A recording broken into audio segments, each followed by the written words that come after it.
우리 하나님께 감사의 박수를 올려드리겠습니다.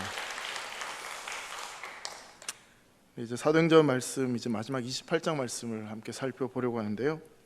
그럼 사도행전은 바울이 로마로 가게 되면서 이제 사도행전 말씀이 마무리가 됩니다. 근데 이제 오늘 본문에서도 우리가 살펴보겠지만 이 사도 바울이 로마로 가는 여정이 그리 만만치 않았습니다. 매를 맞고 때로는 손에 수갑을 차고 발에는 막 족쇄를 차고 수없이 많은 재판을 받게 되고, 이 로마로 가는 배를 탔더니 27장에 보면 그 큰 광풍을 만나게 되면서 배가 난파되고, 오늘 본문에도 이제 그런 과정들이 나오지만 결코 이 로마를 가는 과정이 쉽지 않았다라는 것을 이제 보게 되는 거죠. 제가 이 바울이 로마로 가는 과정을 좀 생각해 보다가 마치 액션 영화에 나오는 주인공 같다는 생각이 들었습니다. 바울이 꼭 그런 사람 같았어요. 저는 예전에 이 성룡이라고 하는, 혹시 배우 아실지 모르겠는데 이 중국 영화 배우지 않습니까? 성룡이 등장하는 액션 영화를 굉장히 좀 좋아했었는데요. 이 추석이나 설날 때면 꼭 이 성룡이 나오는 TV 영화를 TV에서 꼭 방영해 준 것 같아요. 근데 이 성룡이 등장하는 영화의 특징이 뭐냐면, 성룡은 이 출연한 배우 중에서 가장 많이 맞고 가장 많은 고생을 합니다. 이 주인공인데도 불구하고 가장 많이 받고 가장 많이 고생을 해가지고, 그래서 나쁜 사람들을 때려서 이기는 게 아니라 이 상대방이 너무 많이 때려서 지쳐서, 그래서 성룡이 이기는 것처럼 그렇게 보여지기도 합니다. 근데 참 이상한 건요, 성룡이 그렇게 고생을 해도 절대로 성룡은 죽지 않습니다. 그래서 결국 마지막에 보면 이 성룡 영화의 그 마지막 장면은 꼭 성룡이 이겨서 승리하는 그런 장면으로 끝이 납니다. 액션 영화의 대부분들이 이제 그런 장면으로 끝이 나는 것을 보게 되는데요. 그럼 바울의 삶도 딱 그런 것 같습니다. 얻어 터지고 매를 맞고 굉장히 수없이 많은 고생을 하는데, 근데 절대 죽지 않습니다. 로마로 들어가기 전까지는 절대로 죽지 않아요. 사랑하는 성도 여러분, 우리가 예수님을 믿으면 우리 인생이 만사형통, 천하무적 그렇게 되는 것이 결코 아닙니다. 엄청나게 고생할 수도 있고요, 엄청나게 매를 맞을 수도 있고, 엄청나게 힘든 일을 경험할 수도 있습니다. 그런데 여러분, 죽지는 않습니다. 사명을 우리가 이룰 때까지 죽지는 않아요. 실컷 두드려 맞아도, 실컷 고생을 해도 결국은 이깁니다. 여러분, 바울의 삶이 그러했습니다. 바울의 삶은 정말 고되고 힘들고, 심지어 풍랑이 몰아치는 그 상황들이 바울의 인생 가운데 찾아왔지만 바울은 죽지 않습니다. 그래서 결국 바울은 로마에 가까워지고 있고, 그리고 오늘 본문에 보면 로마 가까운 곳, 이 멜리데라는 섬으로 바울이 도착하게 되는 것을 보게 되죠. 오늘 우리는 사도행전 28장 이 말씀을 통해서 이 복음을 증거하는 그 바울을 하나님께서 건져내시고 살려내시는 그 하나님의 구원의 손길을 우린 선명하게 발견할 수 있습니다. 그리고 그 바울을 통하여서 그 섬의 모든 사람들을 살리고 고치는 하나님의 놀라운 구원의 역사를 보게 됩니다. 그 과정들을 통하여서 바울은 오직 하나님만을 증거하는 자신의 사명을 감당하고 있는 모습도 우리는 발견하게 되죠. 여러분, 먼저 사도행전 27장에 있는 말씀들을 좀 살펴보고 28장에 이어지는 말씀들을 좀 생각해 보려고 합니다. 여러분, 27장에서는요, 바울이 이 죄수의 신분으로 로마로 향하는 이 배에 올라탔다가 큰 광풍을 만나게 됩니다. 그 광풍의 이름이 유라굴로라고 하는데요, 27장 14절을 보면 이렇게 말씀하죠. 얼마 안 되어 섬 가운데로부터 유라굴로라는 광풍이 크게 일어났다라고 성경은 말하고 있습니다. 여러분, 이 큰 광풍으로 인해서 인간적으로 보면 전혀 구원의 소망마저 사라지는 그런 상황들이 이 바울에게 당하게 됩니다. 하지만 하나님의 사자가 바울에게 나타나서 두려워하지 말라, 내가 가이사 앞에 서야겠고 또 하나님께서 너와 함께 항해하는 자를 다 내게 주셨다라는 그런 위로의 약속의 말씀을 해주셨습니다. 바울은 이 약속의 말씀을 근거로 배 안에 있던 모든 사람들에게 안심하라, 이렇게 위로하고, 또 우리가 배는 비록 잃어버리겠지만 우리의 생명은 모두 무사할 것이라는 그 하나님의 약속을 이들에게 전달해 주었습니다. 바울의 말 그대로 배가 표류한 지 14일째 되는 날, 선원들은 배가 점점 육지에 가까워지고 있다는 것을 감지하게 됩니다. 실제로 물의 깊이를 재어보니까 그 수심이 점점 얕아지는 것을 확인할 수 있었습니다. 그런데 그런 와중에 이 배의 사공들 가운데 자기들만 살겠다고 이 배에 달려있던 거룻배를 타고 배를 떠나려고 하는 사람들이 있었습니다. 바울은 그들의 행동을 말리면서 모든 사람들이 배에 함께 있지 않으면 모두 구원받을 수 없다라고 하면서 그들을 말리고 함께 배에 머물도록 하였습니다.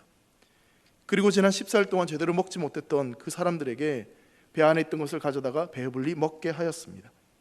그리고 또한 배를 점점 최대한 가볍게 하기 위해서 배 안에 있던 모든 식량을, 짐들을 다 배 밖으로 버리게 됩니다.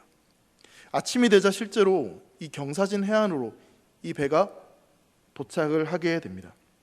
하지만 배가 섬 쪽으로 점점 다가가게 되니까 이 두 물이 흐르는 곳에서 배가 멈추게 되고 그 파도가 치게 되면서 배가 깨지기 시작합니다. 배가 무서지기 시작하는 거죠. 배에 타고 있었던 군인들은 이런 도중에 죄인들이 모두 도망할까 봐 이 죄인들을 죽이고자 그렇게 했습니다. 하지만 그 배에 있었던 백부장이 바울이 죽는 것을 막으려고 죄인들을 죽이지 못하도록 그렇게 말리게 되죠.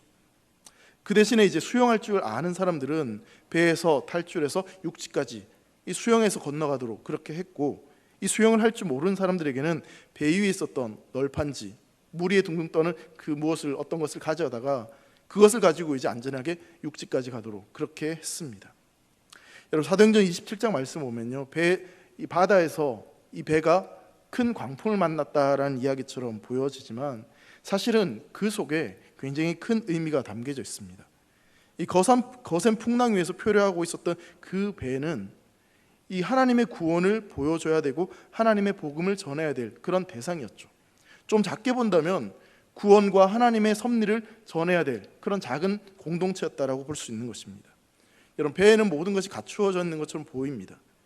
하지만 그 모든 것이 갖추어져 있다 한들 그 배를 지키고 보호할 수 있는, 그들 스스로 그 배를 지킬 수 있는 힘은 없었습니다. 바울은 비록 죄수의 신분이었지만 이 배 안에 있는 사람들에게 이 배가 지금 처한 모든 상황을 다 주관하실 수 있는 그 하나님을 전할 수 있는 사람 가운데 한 사람이었죠. 그래서 적어도 이 항해만큼은 그들의 운명을 결정하는 것은 뛰어난 항해술도 아니고 그리고 좋은 배도 아니고 오직 여호와 하나님, 창조주 하나님만이 이 배를 지키고 우리의 생명을 지킬 수 있다는 것을 선포하는 그 사람이 바로 바울이 되었습니다. 배 안에 있던 모든 것들을 다 동원해도 그 배 안에서 그들의 안전을 보장할 수 없습니다. 하지만 하나님이 지켜주시면, 하나님이 보호하시면, 그리고 하나님의 약속의 말씀이 있기 때문에 그 배에 있는 바울을 포함 모든 사람들이 안전할 수 있었습니다.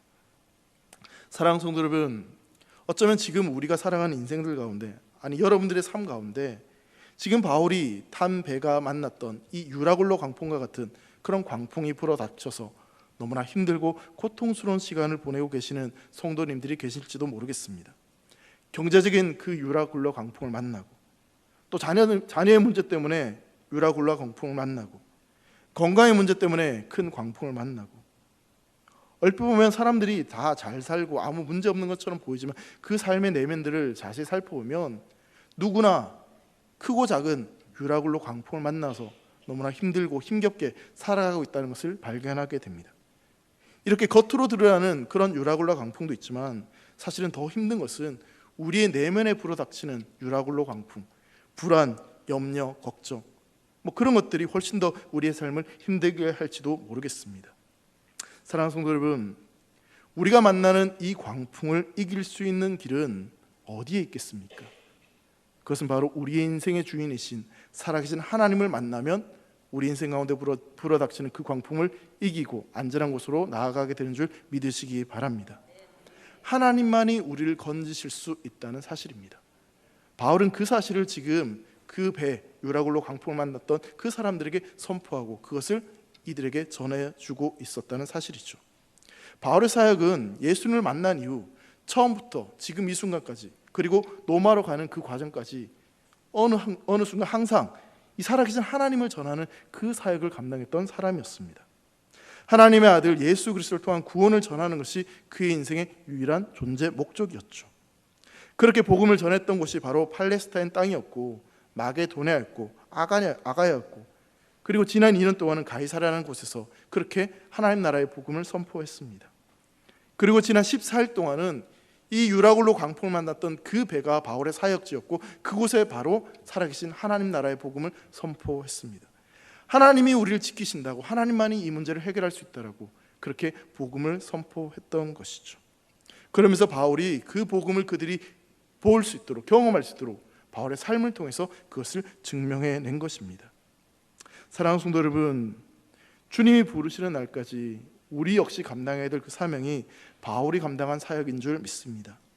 바울이 그렇게 자신의 생명을 바쳐서 예수님을 만난 그 순간부터 그의 삶이 마치는 그 순간까지 변함없이 하나님 나라의 복음을 전했던 것처럼 우리 역시 우리가 속한 곳에서, 우리가 살아가는 모든 삶의 여정 속에서 오직 살아계신 하나님 나라의 복음을 전하는 성도와 교회가 되기를 간절히 소망합니다. 우리에게 허락된 상황이 어떠하든지 간에 우리를 보내신 그곳에서 하나님 나라를 드러내고 하나님의 사랑을 전하는 것이 바로 우리가 존재하는 목적이라는 것을 분명히 기억하시기 바랍니다.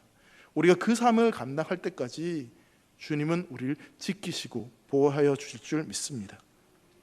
28장에도 그렇게 바울은 하나님 나라의 복음을 전하고 그 하나님의 역사를 순종하며 나아갑니다. 자, 14일 동안 표류하던 배가 드디어 한 섬에 이르게 되었습니다. 자, 그런데 아무도 이 섬이 어떤 섬인지는 알 수 없었습니다.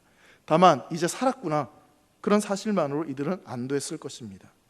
하지만 그런 안도감은 그리 오래 가지는 못했을 것 같습니다. 만약에 이 섬이 무인도라면 겨울 추위를 이길 만한 것들이 그들에게는 아무것도 없기 때문에 앞으로 우리가 얼마나 더 살 수 있을지, 육지에 도착하긴 했지만 앞으로 살아갈 수 있을지 없을지 그런 고민을 할 수밖에 없는 그런 상황이 되었을 것입니다. 그들에게는 먹을 것도 입을 것도 전혀 없는 그런 상황이었습니다. 그리고 그들이 가야 될 로마는 지금 얼마나 멀리 떨어져 있는지 도무지 가늠조차 할 수 없는 상황이었죠. 자, 그런데 여러분 1절 말씀을 보시면요, 바울 일행이 이 난파한 배가 도착한 곳이 어딘지 그 섬의 이름이 등장합니다. 우리가 구조된 후에 앉을 그 섬은 멜리데라 하더라 라고 말씀하고 있죠.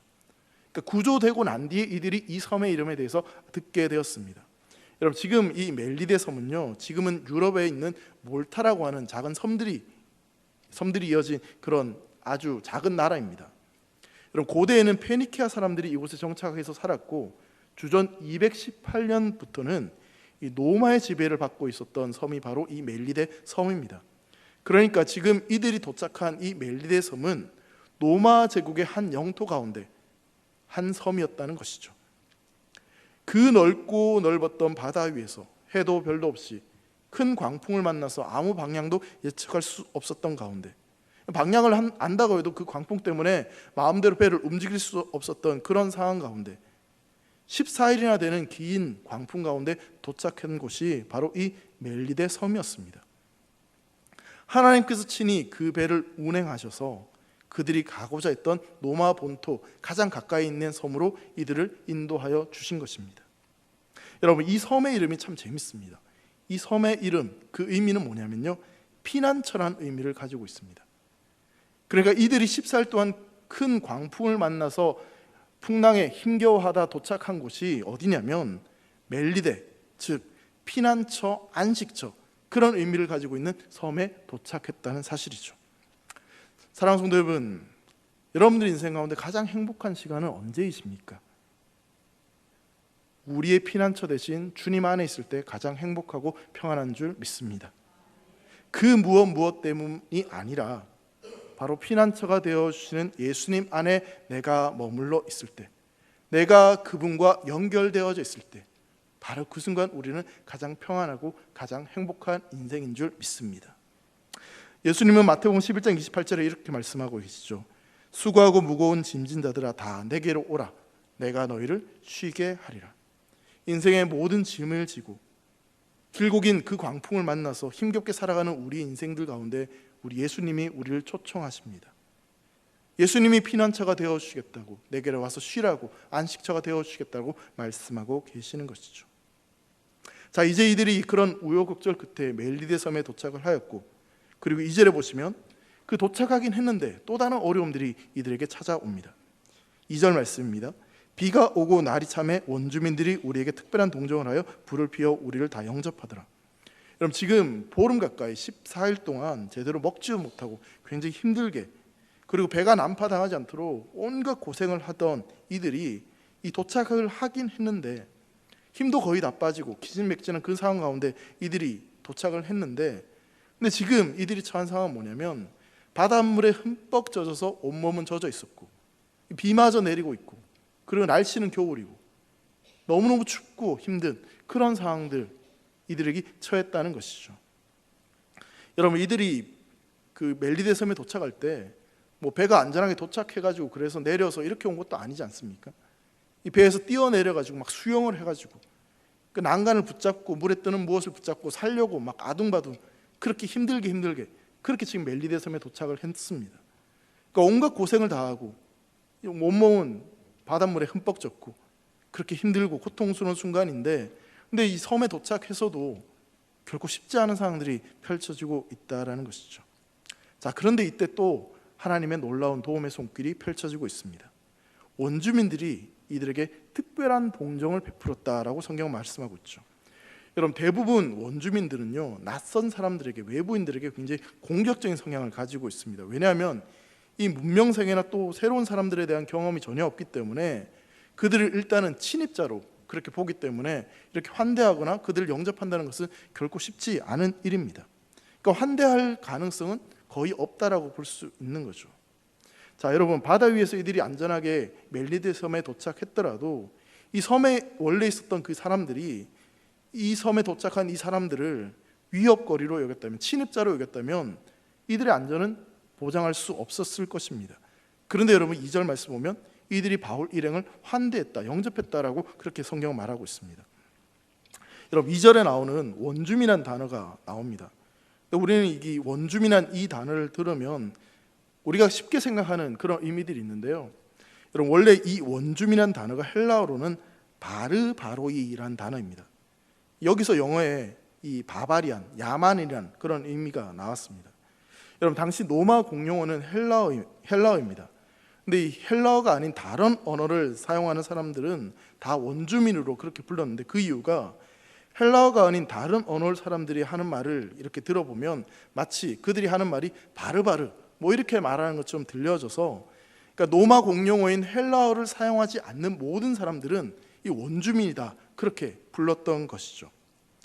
그러니까 문화적으로 뭔가 그들이 열등해서 야만인이라서 그래서 이들을 원주민이라고 부른 것이 아니라 그냥 이들이 헬라어가 아닌 다른 언어를 사용했기 때문에 그냥 원주민이다 그렇게 불렀던 것입니다.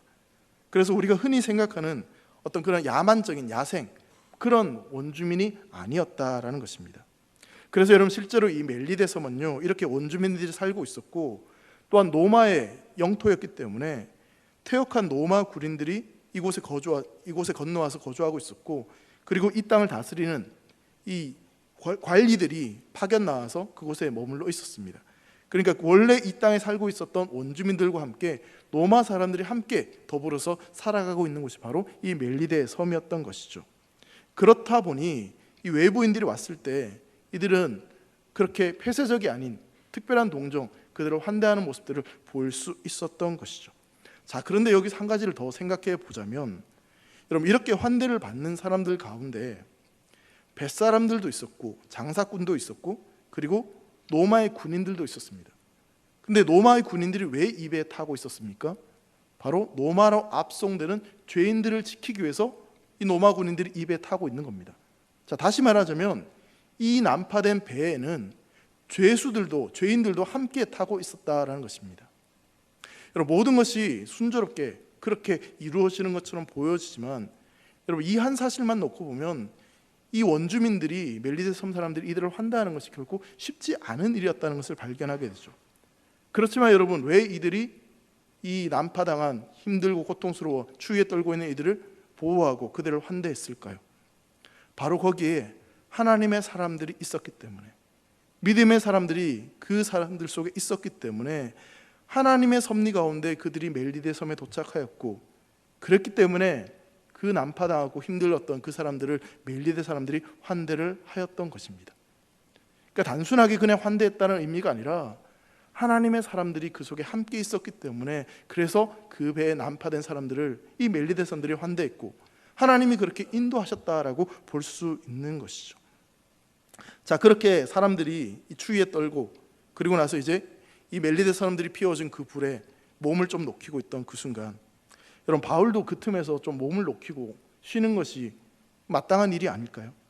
바울이라고 해서 어찌 안 춥겠습니까? 특별히 바울이 지금 이 시점에 나이도 들었고 병도 있었기 때문에 바울은 좀 쉬어야 됐습니다.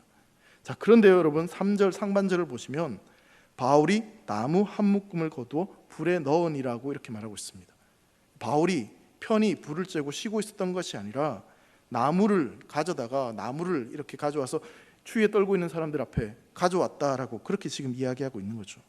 여러분 바울은 죄수이긴 했지만 사실상 바울 덕분에 배 안에 있었던 사람들이 안전하게 지금 멜리데 섬에 도착할 수 있었던 겁니다. 이 배 안에서 불 안에 떨고 있었던 사람들 향해서 안심하라, 우리의 생명을 하나님 지켜주신다라고 그렇게 달래고, 또 배에서 도망치려고 하던 사람들을 그렇게 보듬어 안고 그랬던 사람이 바로 바울이었습니다. 그러면 바울은 그만한 뭔가 공이 있고 뭔가를 했다면 이 다른 사람들한테 시켜도 되고 좀 쉬어도 될 것 같은데, 근데 여러분 이 바울이 추위에 떨고 있는 다른 사람들을 향해서 나무를 가지고 와서 그 불을 떼도록 하고 있죠. 굳이 하지 않아도 되는 일인데, 또 어쩌면 당연히 누려도 되는 일인데, 그리고 쉬어도 되는데, 여러분 바울은 지금 당연한 것을, 당연히 자신이 누려야 될 것을 포기하고 굳이 하지 않아도 될 것을 찾아서 그렇게 몸을 움직이고 그렇게 섬기고 있다는 것을 발견하게 되는 거죠. 여러분 사도행전 말씀을 보면서요, 바울이 하나님 나라를 선포하고 말씀을 전하고 가르치는 그 모습도 바울이 참 위대하고 아름다워 보입니다.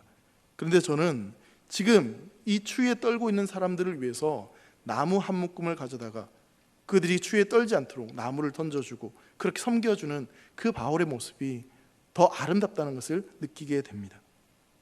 여러분 바울은 그렇게요, 말로만 복음을 전한 것이 아니라 자신의 삶을 통해서, 자신의 섬김을 통해서 하나님 나라의 복음과 그 섬김이 무엇인지에 대해서 사람들에게 보여주었습니다. 그러니 바울의 삶이, 바울이 전한 그 복음이 진리이고 능력이 있다는 것을 우리가 발견하게 되는 것이죠. 자, 그렇게 바울의 삶이 이제 좀 평탄하고 좀 괜찮아지면 참 좋을 것 같은데, 그럼 3절 하반절을 보시면요, 이 뜨거움으로 말미암아 독사가 나와 그 손을 물고 있는지라라고 이렇게 말씀하고 있습니다. 이 바울이 다른 사람 섬기기 위해서 나무를 가져온 거 아니겠습니까? 근데 그 나무 묶음 안에 하필이면 독사가 있었던 거죠. 바울은 전혀 몰랐습니다. 겨울철이라서 그 안에서 독사가 움츠리고 있다가 이 뜨거운 불 가까이 오니까 이 독사도 깜짝 놀라서 이 바울 손으로 그렇게 턱 올라오게 된 거죠. 여러분 3절 끝에 보시면 이 물고 있는지라라고 이렇게 되어 있는데, 이 정확하게 원어를 보면 손에 매달려 있다라고 보는 것이 좀 더 정확한 표현입니다. 붙어 있으니까 사람들은 뱀에 당연히 물렸다라고 생각을 했겠죠. 그러니까 이렇게 이야기를 했을 수도 있습니다. 그런데 여러분 4절 상반절을 보면요, 원주민들이 이 짐승이 그 손에 매달려 있음을 보고라고 이렇게 말씀하고 있습니다.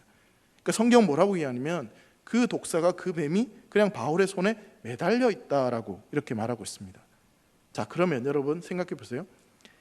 독사가 지금 바울을 물었습니까? 안 물었습니까? 매달려 있긴 한데 물지는 않은 거죠. 자, 물었다고 생각하는 것은 이 멜리데 섬 사람들만의 생각이었습니다. 여러분 바울의 손에 독사가 달라붙는 것은 얼마든지 있을 수 있는 일입니다. 물론 그런 일이 흔하진 않아요. 근데 뱀이 이렇게 달라붙을 수는 있죠. 자, 그런데 여러분 독사가 바울을 물지 않았다. 여러분 이게 여러분 가능한 일일까요? 우연히 그렇게 될 수 있다. 독사가 배가 불러가지고 물지 않았겠구나, 그렇게 생각할 수도 있겠지만, 여러분 우리는 앞서서 유라굴라 광풍을 통해서 하나님이 어떻게 바울의 인생을 개입하셨는지를 살펴보았습니다. 그리고 오늘 본문을 통해서도 하나님께서 바울의 인생을 어떻게 이끌어 가시는지를 보게 되죠. 그렇다면 여러분 이 독사의 일, 독사가 바울의 손에 이렇게 한 것도 하나님이 개입하셨다라고 볼 수 있습니다. 그러니까 강풍이든 독사든 다 하나님의 주권 가운데 있다는 거죠. 근데 여러분 이걸 너무 확대 해석해가지고 나도 독사를 만나면 물리지 않는다, 여러분 이렇게 해석하시면 안 돼요. 이건 어떤 특별한 케이스, 그렇게 이야기를 지금 하고 있는 거죠. 자, 여러분 4절 말씀을 보시면요, 4절 말씀 한번 보겠습니다. 원주민들이 이 짐승이 그 손에 매달려 있음을 보고 서로 말하되 진실로 이 사람은 살인한 자로다. 바다에서는 구조를 받았으나 공의가 그를 살지 못하게 함이로다 하더니라고 이렇게 말씀합니다. 여러분 4절 말씀에 이 바울의 손에 독사가 붙어 있는 것을 본 이 원주민들이 이렇게 지금 이야기합니다. 이 사람은 살인자다라고 그렇게 지금 결론을 내리고 맙니다. 독사가 바울의 손에 매달려 있는 것을 이들이 목격했을 때 바울은 당연히 뱀에게 물렸을 것이다 라고 생각을 하고, 바울이 뱀에게 물린 것은 바울이 살인죄를 저질렀기 때문에, 그래서 거기에 대한 공의로운 재판으로, 심판으로 바울이 뱀에게 물렸다라고 그렇게 이들이 생각을 하게 된 거죠. 뱀이 바울을 문 것을 보니 바울은 살인자구나, 그냥 그렇게 생각한 것입니다. 여러분 4절에 나오는 이 공의라는 단어가요, 이 정의와 복수의 여신 디케를 가리키는 말입니다. 그리스 여신 가운데 디케라고 하는 이 정의와 복수의 여신 디케, 이 단어가 지금 여기에 쓰여졌습니다.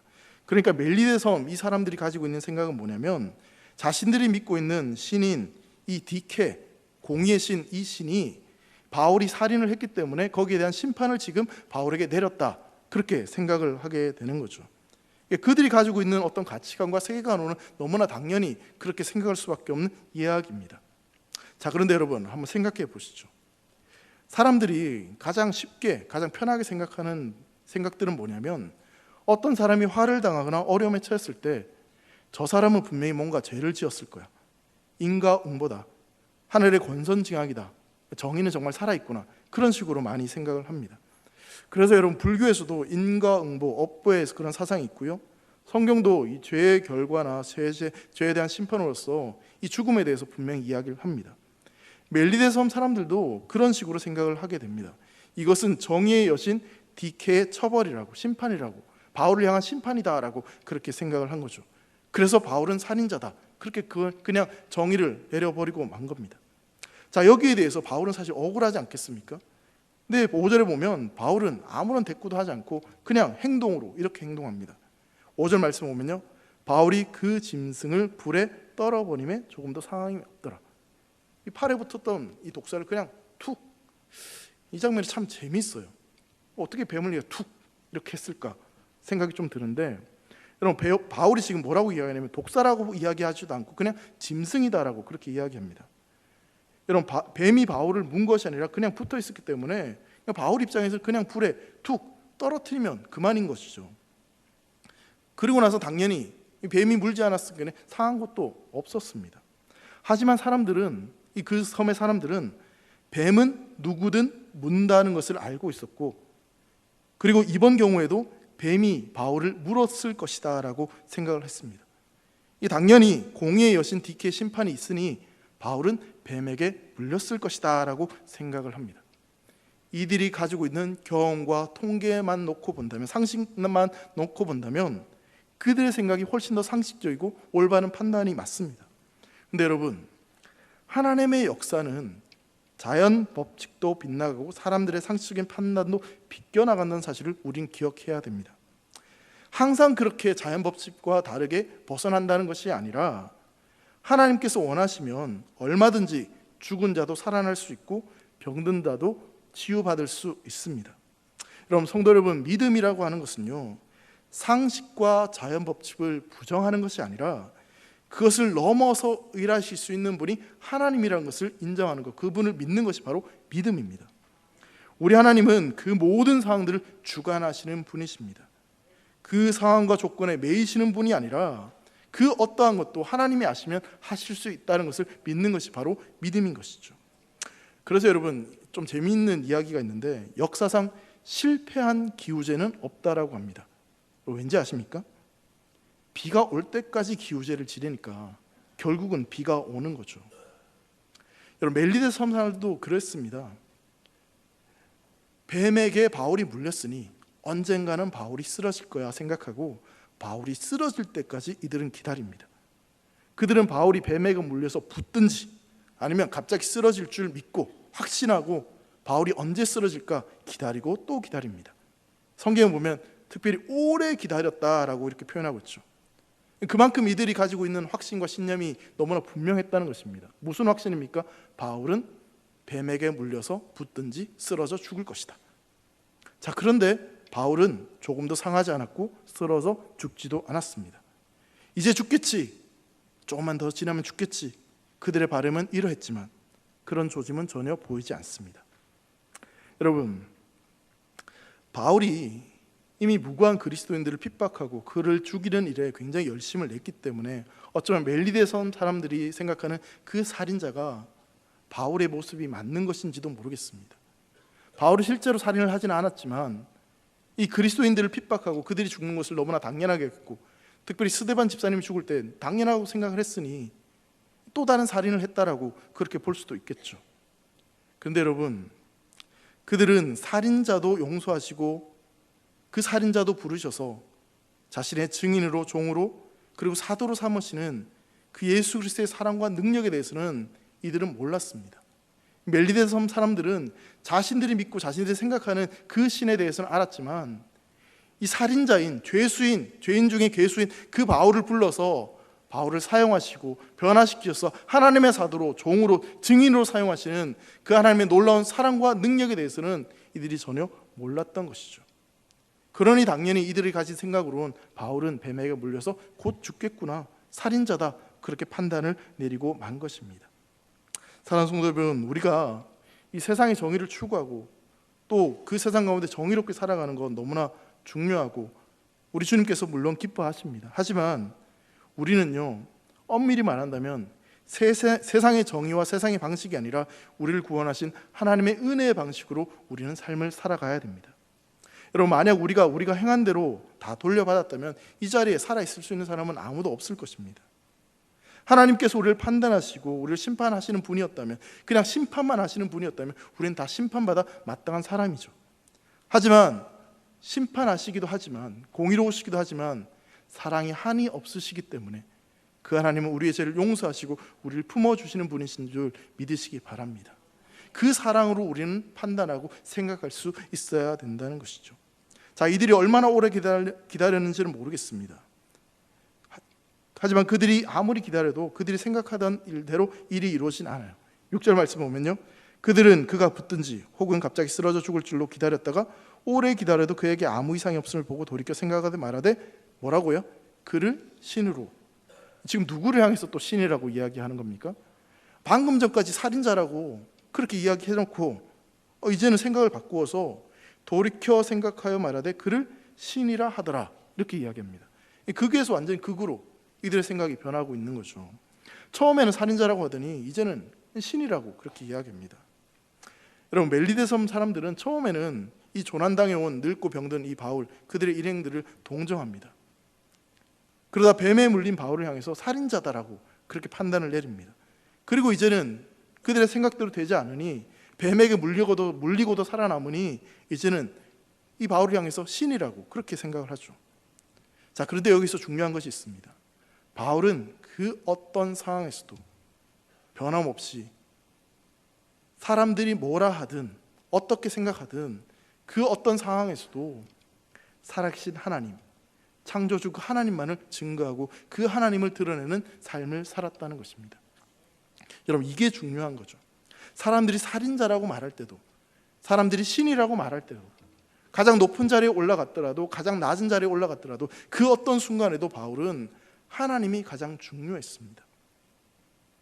여러분, 살인자로 여겨지다가 단번에 신이라고 불린 이 바울은 사실은 신이 아니라 살아계신 하나님, 진짜 신의 종이 바로 바울입니다.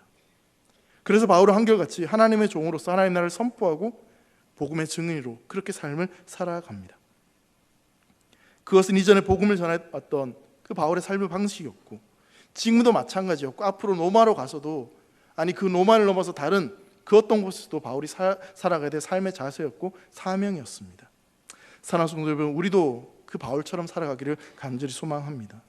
세상이 때로는 우리를 막 지켜 세우고 와 잘한다 막 박수치고 그렇게 응원한 그 순간에도 하나님만을 우리의 삶을 통해서 증거할 수 있기를 주의 이름으로 축원합니다. 비록 우리의 삶이 가장 낮은 자리, 가장 초라하고 힘든 자리에 처했다 할지라도 그 순간에서도 내가 하나님의 자녀이고 하나님의 백성이라는 사실을 분명히 기억하셨으면 좋겠습니다. 세상은요, 자기 마음대로 그럼 우리를 높이기도 하고 낮추기도 하고 자기들의 생각대로 우리를 평가합니다. 하지만 우리는 그 어떤 순간에도 변함없이 우리의 주인 되신 하나님만을 증거하고 자랑하고 그 주님만을 높일 수 있는 복된 삶이 되시기를 주의 이름으로 축원합니다. 자, 뱀에 물리고도 살아난 그 바울에 대한 소문이 삽시간에 섬 전체로 싹 퍼지게 됩니다. 자, 7절 말씀 보면요, 그 소문이 멜리데 섬의 추장, 가장 높은 자리에 있었던 이 보블리오라고 하는 사람에게까지 들려지게 됩니다. 이 섬의 가장 높은 사람 보블리오라 하는 이가 그 근처에 토지가 있는지라 그가 우리를 영접하여 사흘이나 친절히 머물게 하더니, 이 보블리오가 바울의 소문을 듣고 바울이 이를 영접해서 자신의 집에 사흘 동안 머물게 했죠. 보블리오가 왜 이 바울을 자신의 집으로 맞아들였을까? 8절을 보면 왜 그랬는지를 유추해 볼 수 있는 그런 말씀이 등장합니다. 보블리오의 부친이 열병과 이질에 걸려 누워있거늘 바울이 들어가서 기도하고 그에게 안수하여 낫게 하매라고 이렇게 말씀하죠.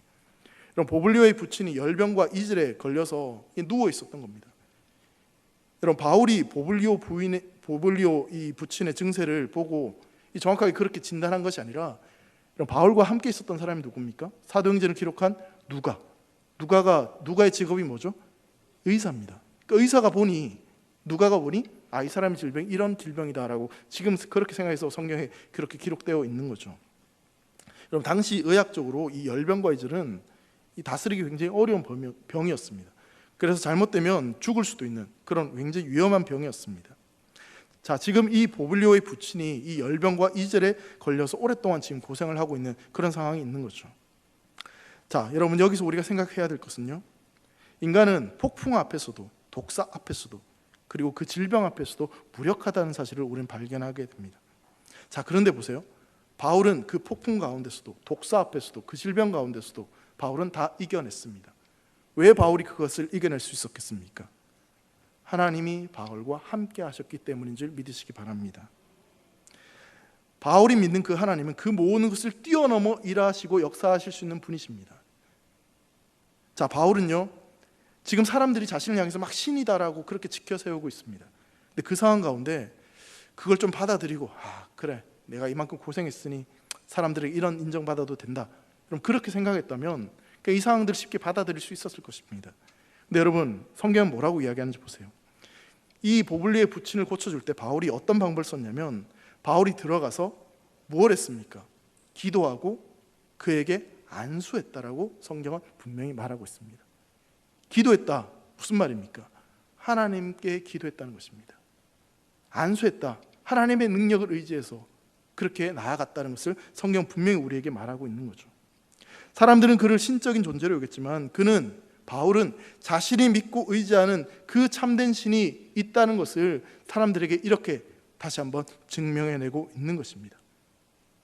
사람들로부터 그렇게 주목과 환호를 받기보다 사도로서, 하나님의 증인으로서 자신을 이 땅에 보내주신 그 목적을 깨닫고 그것을 이룬 삶을 지금 여전히 살아가고 있다는 것을 발견하게 되는 것이죠. 자, 그렇게 보블리오의 부친이 고침을 받았다는 소식을 듣고요, 멜리데 사람들이 다 찾아오게 됩니다. 병든 사람들, 아픈 사람들 막 다 찾아오게 됩니다. 모르긴 몰라도 이 멜리데 섬은 이 바울의 치유 사역 때문에 난리가 아마 났을 거예요. 자, 하지만 바울은 변함없이 그 나오는 모든 사람들을 고쳐줍니다. 바울은 그가 찬사를 받든지 아니면 가장 낮은 자리에 있든지, 그런 상황들이 중요한 것이 아니라 그에게 주어진 그 사명을 변함없이 그렇게 감당하고 있는 바울의 모습을 우리는 발견하게 됩니다. 그리고 여러분, 10절에 보시면 이렇게 말씀하고 있죠. 후한 예로 우리를 대접하고 떠날 때 우리 쓸 것을 배에 실었더라. 그럼 처음에 이 멜리데 섬에 이들이 도착했을 때 이들이 가진 것이 무엇이 있었습니까? 배는 난파했고, 옷은 다 물에 흠뻑 젖었고, 먹을 것도 없고, 추위와 배고픔에 시달렸던 그런 삶이었습니다. 자, 그런데 바울이 그 섬에서 계속해서 하나님 나라의 복음을 증거하고 하나님께서 맡겨진 사명을 감당하고 이제 다시 노마로 돌아가야 된 그 시점이 되었을 때 10절은 분명히 이렇게 말씀합니다. 후한 예로 우리를 대접하고 떠날 때 우리 쓸 것을 배에 실었더라. 그 섬을 떠나게 되었을 때 이 멜리데 섬 사람들이 바울 일행에 후하게, 극진하게 모든 것을 대접해 주었다라고 그렇게 성경은 분명히 말하고 있습니다. 바울이 나 좀 뭔가 챙겨줘, 노마까지 가야 되니까 옷이 필요해, 먹을 것이 필요해, 그렇게 요청한 것도 아니었습니다. 다만 하나님 나라의 복음을 선포하고 그 복음을 위해 그렇게 끊임없이 살아갔던 그 바울의 인생 가운데 하나님께서 이렇게 채워주신 줄 믿으시기 바랍니다. 사랑하는 성도 여러분, 배가 난파되어 모든 것을 다 잃었을 텐데 그 잃은 것보다 더 많은 것을 멜리데 사람들은 바울이 떠나는 배에 채워주었습니다. 상상하지도 못했던 그런 후한 대접을 바울이 경험하게 된 것이죠. 사랑하는 성도 여러분, 여러분들 인생 가운데 이 유라굴로와 같은 광풍을 만난 성도님들이 계시다면 우리 예수님이 유일한 피난처가 되심을 꼭 믿으시기 바랍니다. 뱀이 공격해도요, 뱀이 우리의 몸에 살짝 붙어서 사탄이 우리를 공격해도요, 오직 여호와 하나님, 창조주 하나님 안에 있을 때 우리는 안전한 줄 믿습니다. 또한 성도 여러분, 우리에게 주신 그 사명이 무엇인지를 기억하셨으면 좋겠습니다. 우리가 처한 어떤 상황에서도 우리는 하나님 나라의 복음을 선포하고 예수 그리스도를 증거하는 그 사명을 감당해야 되는 하나님의 종이고 증인인 줄 믿으시기 바랍니다. 그렇게 우리가 살아갈 때 우리 하나님은 우리 인생을 우리가 생각할 수 없는 놀라운 방법으로 이끌어 가시고 우리 인생 가운데 후한 것으로, 넘치는 것으로 채워주시는 분이십니다. 그렇게 바울처럼 변함없이 한결같이 하나님의 종으로 우리가 처한 어떤 상황에서든 하나님 나라를 선포하고 복음의 증인으로 살아가는 되기를 모든 성도들 되시기를 주의 이름으로 축원합니다. 기도하겠습니다. 사랑하는 하나님 아버지, 감사합니다. 유라굴로 같은 광풍을 만났던 우리 인생 가운데 우리의 피난처가 되어 주셔서 우리를 안전하게 지켜주신 예수님, 그 예수님을 우리가 어떠한 상황에서든 증거하고 전할 수 있도록 우리에게 은혜를 베풀어 주시옵소서. 하나님을 증거하고 하나님 나라의 복음을 위해 살아가는 그 인생을 하나님 끝까지 책임지시고 지켜주심을 기억하게 하여 주셔서 우리도 변함없이 그 길을 걸어가게 하시며 끝까지 하나님 나라를 선포하고 복음의 증인으로 살아가는 사랑하는 대길의 성도를 되시도록 인도하여 주시옵소서. 감사를 드리며 사랑하는 예수님의 이름으로 기도합니다. 아멘.